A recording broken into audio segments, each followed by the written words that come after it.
graduating class cast their votes for the roles of class speaker, presenter of the faculty award, and sender of the farewell address to the OneMBA classmates from around the world, which happened in their residency in Asia. We will now hear from the student whom the class voted to be their class speaker. Supporting comments to their votes included: Shawn continues to exemplify leadership both in and outside of the classroom. He continues to make the conversations lively and brings complex subjects to a relatable level. Shawn always has valuable contributions in class from a high-level banking perspective. He is enthusiastic and has a great attitude. Shawn has an excellent presence. Shawn has been a positive contributor in class discussions. He has added considerable value to our local team. And Shawn has done a great job of consistent commitment to learning, contributing value in and outside of class, and helping others. He is committed to learning about his fellow classmates. It is my pleasure to introduce Shawn Hoyer.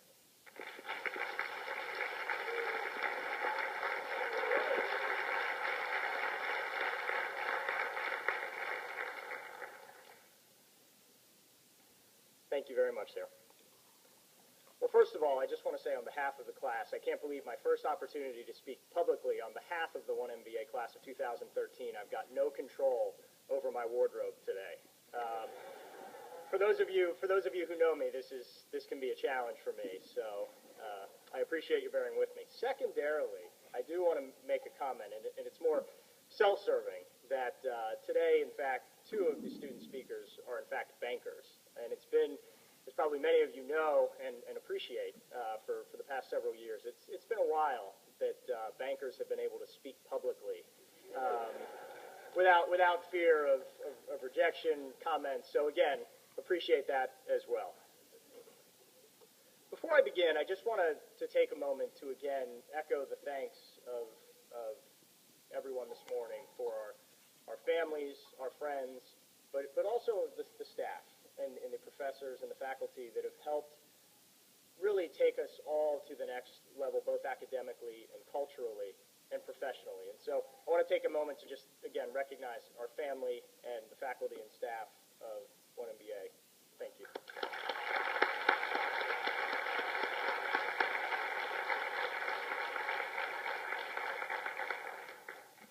When we began this program, we knew it was going to be a lot of work. Of course, I think we've all redefined how much work is just a lot of work. I know my definition of what I thought was a lot of work prior to beginning the program has definitely changed. As a result, I found it was hard not to focus on time. I know I was perhaps more guilty of this than anyone, often thinking about how much time we had left, not in terms of modules or assignments or months. I actually looked for the lowest common denominator, which often involved perhaps number of visits to Chapel Hill, or also number of bottles of shampoo I would use between now and the end of the program, or number of dentist appointments. So actually, when you start looking at aspects like that, it's not that bad. I'm assuming this is what it must be like in prison awaiting parole. But thankfully, most of us will never have to worry about that, with perhaps maybe the two bankers in the room. But that said, this is UNC after all and not Harvard. So Harvard tends to boast one of the highest prison rates of MBA candidates. So share that. Anyway, but now we're here. Graduation is upon us. No more modules, assignments, or case studies. Each of us thinking about how we're going to use our upcoming free time and what will fill it. Tomorrow morning we'll begin our first day as graduates, what will feel like all the free time in the world. On Monday, as we return to our professional lives, we'll awake somewhat to the anticlimactic realization that not all that much has changed externally. Of course, internally, we've undergone a personal, professional, and intellectual adjustment that will forever be evident in our daily actions, in the way in which we see the world. So what will we do with this time?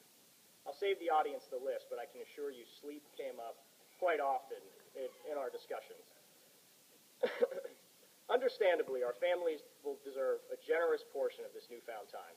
as we've asked so much from them over the past 2 years, and each of us having come to appreciate their unwavering support, even though we may not have communicated this as often as needed. After the thank yous, hugs, and gratitude are exchanged today, I think it's important that we don't just simply fill the time. It will be easy for all of us to fall back into our pre-academic routines, where our narrow pockets of free time, once reserved for coursework, global team meetings, local team meetings, will quickly be filled with iPads, BlackBerries, in my case, of rapidly filling up DVR, calling us to return to the comfort of electronic fixation and distraction. We've traveled the world, experiencing people, cultures, seeing both organized business as well as the informal economies that support such a large segment of our global population. We've discussed at length the changing global landscape and how we, as willing participants, can choose to influence the story or sit passively by. It's imperative that we don't simply reflect on this program as a snapshot in time, an amazing 21 months that included some great travel destinations. Rather, we should view this period as an inflection point when a group of individuals, bankers, engineers, operations experts, government officials, of which some of us are quite convinced he's a spy, but thankfully I think for us, pilots, oil men and women, technologists, a bartender named Ranjit, sales professionals, and a whole lot of Latin folks became global citizens.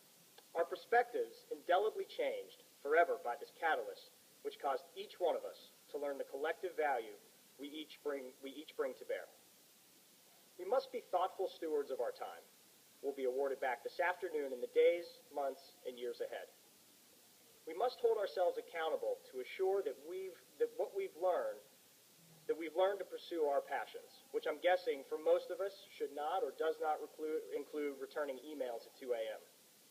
And when I say passion, I don't mean following some preconceived formula of what expectation of what we should be doing with this degree, but what you want to do with this degree. This experience was far from being isolated to academic achievement, but also a cultural awakening. I know I've come to appreciate the little things like drinkable water, knowing I can consume food without fear of possible death, and the amazing value of the white and yellow lines painted on our highways. But I think we did learn that opportunities are everywhere around us. Borders are simply nothing more than lines on a map. Whether it's the informal parking managers in Mexico City that will find you a parking spot no matter what, or the entrepreneurs in India selling photos of us at the Taj Mahal. Although infrastructure was questionable, they were able to produce beautiful photographs, far better than any one-hour photo I've seen here in the U.S. Very impressive. Or the tenacity and competitiveness of the Chinese and Turkish market merchants, all recognized opportunities and sought to exploit them to their fullest. I know so many of us have discussed new innovations, business ideas, and have been impacted by potential underserved markets around the globe.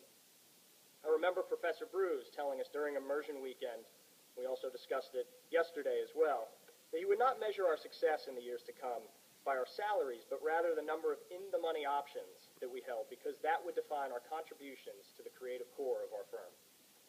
While we chase that elusive creative core, I want us to remember that we are our own right here.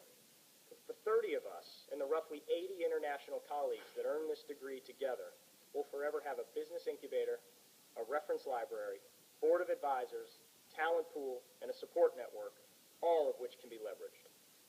Before I sign off, I want to leave you with one of my favorite quotes.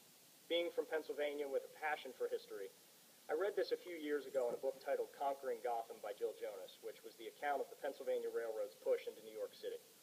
I think it sums up my own personal aspirations for the future of my time, and I hope you can see yourselves and your passions in these words as well. Read books, especially biography, and travel, for it gives us insight into the lives of successful people and heightens the imagination and increases knowledge of other countries and cultures. If neglected by the young business person, they will find themselves lacking in culture, vision, and balance of life. Their sympathies will be narrow and selfish.